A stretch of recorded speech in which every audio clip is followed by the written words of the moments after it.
சுற்றி ஆடும் விளையாட்டு அப்படின்னா இது வந்து கூர்மையாக நுணுக்கமாக ஒரு பக்குவமாக கையை கையாண்டு விளையாடக்கூடிய விளையாட்டு. இதற்கு ஒரு குரு இருப்பாங்க. அந்த குருவிடம் சென்று முறையாக கலைஞர் அதாவது அந்த சிலம்பம் என்னும் கலையை கற்றுக்கொள்ளும் வழக்கம் அந்த காலங்களில் இருந்து வந்திருக்கு. இது வந்து முதலில் ஆடவர்களுடைய விளையாட்டாக மட்டும் பார்க்கப்பட்டிருக்கிறது. நம்முடைய தமிழ் பாரம்பரியத்தில் ஆடவர்களுடைய விளையாட்டாக பார்க்கப்பட்டிருக்கு. அப்புறம் கால மாற்றங்கள் ஏற்பட நம்முடைய கலாச்சாரத்தில் மாற்றம் ஏற்பட இன்று ஆடவரும் விளையாடுகிறார்கள், பெண்ணிலும் சிலம்பம் சுற்றுகிறார்கள் அப்படிங்கிறது நம்ம எல்லாத்துக்கும் தெரிஞ்ச விஷயம்தான். அப்படி இந்த சிலம்பம் சுற்றும் விளையாட்டுங்கிறது கம்பு சுற்றி ஆடும் விளையாட்டாக பார்க்கப்படுகிறது. முறையாக குருவிடம் சென்று கற்றுக்கொள்ள வேண்டிய விளையாட்டாக பார்க்கிறது.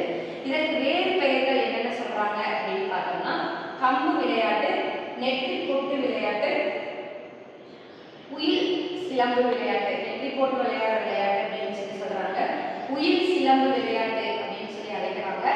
அதே போல இதற்கு இவ்வாறு வேறு பெயர்கள் இருந்தாலும் ஒவ்வொரு மொழியிலும் இதற்கு ஒவ்வொரு பெயர்கள் சொல்லி அழைக்கப்படுது அப்படிங்கிறதோ இந்த இடத்துல பதிவு பண்றாங்க.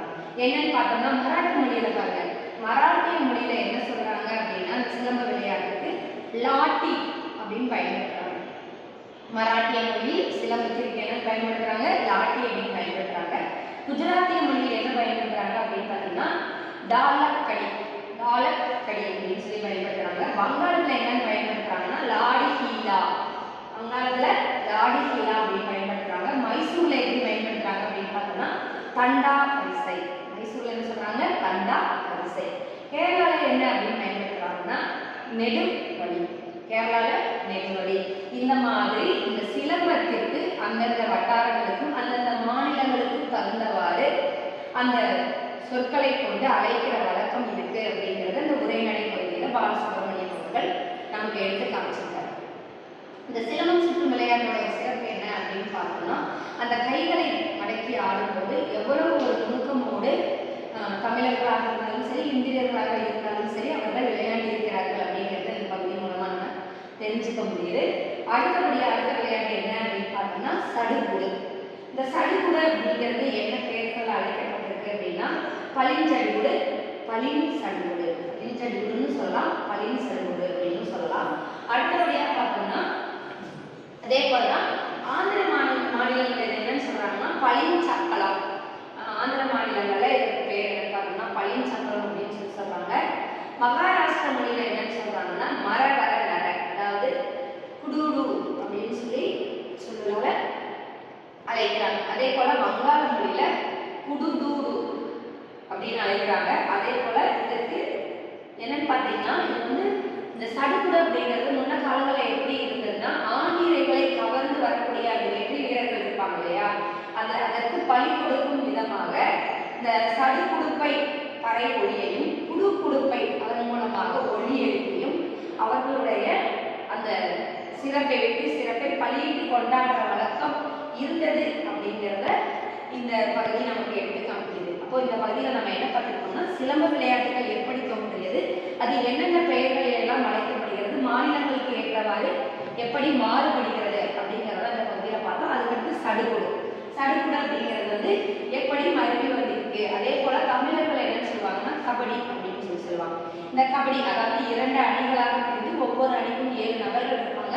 அவங்க என்ன பண்ணுவாங்க, ஒவ்வொருவராக எதிரணிக்கு சென்று இந்த கபடி பாடி வரக்கூடிய வழக்கம் இருக்கு அப்படிங்கிறது நம்ம எல்லாத்துக்கும் தெரிஞ்சது. அதே போல மூச்சு விடாமல் அந்த சடுகுடு கபடி அப்படிங்கிறத நம்ம சொல்லணும். அப்போ மூச்சு விடாமல் வேகமாக சொன்னோம் அப்படின்னா சீக்கிரமா அவுட் ஆயிடும். அப்போ என்ன பண்ணணும், சடுகுடு அப்படின்னு சொல்லி மெதுவாக சொன்னோம். அதே போல கபடி சொன்னாலும் கபடி மெதுவாக சொல்லும் பொழுதுதான் நம்மளுடைய அந்த மூச்சு அப்படிங்கிறது வந்து மெதுவாக இயங்கும்.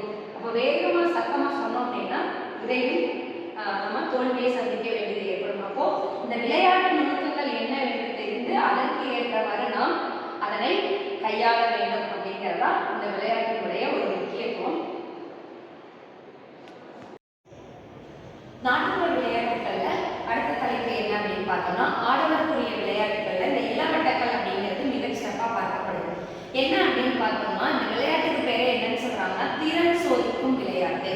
ஒரு ஆண்மகனினுடைய வீரத்தையும் திறமையையும் சோதிக்கும் விளையாட்டாக இந்த இளவட்டங்கள் விளையாட்டு இருக்கு. என்ன அப்படின்னு பார்த்தோம்னா, அதாவது ஒரு ஆண் மகன் தான் விருப்பம் கொண்ட பெண்ணை திருமணம் முடித்துக் கொள்ள வேண்டும், மனம் முடித்துக் கொள்ள வேண்டும் என்றால் அவனுக்கு என்ன, அதாவது முறை பெண்ணை திருமணம் செய்து கொண்டாலும் சரி, தான் விரும்பிய பெண்ணை திருமணம் செய்து கொள்ள வேண்டும் என்றால் அந்த ஆடவர்களுக்கு என்ன போட்டி வச்சிருக்காங்க அப்படின்னா, அந்த இளவட்ட கல் போட்டு தான் வச்சிருக்காங்க.